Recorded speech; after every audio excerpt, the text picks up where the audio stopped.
പാടുവോ? ഇല്ല. പാടണം, ശ്രമിക്കാം. അത് ആപ്പൂപ്പ പാട്ടൊന്നല്ല.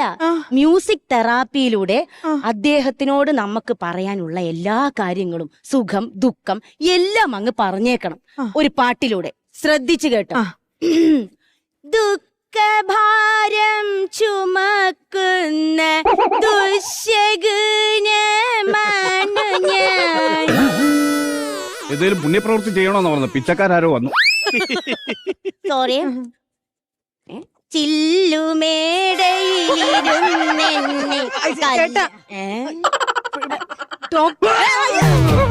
എന്താണ് ഡോക്ടർ? ഞാൻ വിചാരിച്ചതോ പിച്ചക്കാരായിരുന്നു. പിച്ചക്കാരാ? ഇയാൾക്ക് പ്രാന്ത്. ഇത് പ്രാന്ത്. ഞാൻ പറഞ്ഞില്ലേ ഹോസ്പിറ്റലിലുള്ള പലരും എന്നെ പിച്ചക്കാരനാ വിളിക്കുന്നേ. ഇയാൾക്ക് പ്രാന്ത്. എനിക്ക് പ്രാന്താണോ? ഇയാൾക്ക് പഴുത്ത മുട്ട്. എന്ത് പഴുത്ത മുട്ടോ? മുഴുത്ത വട്ട്.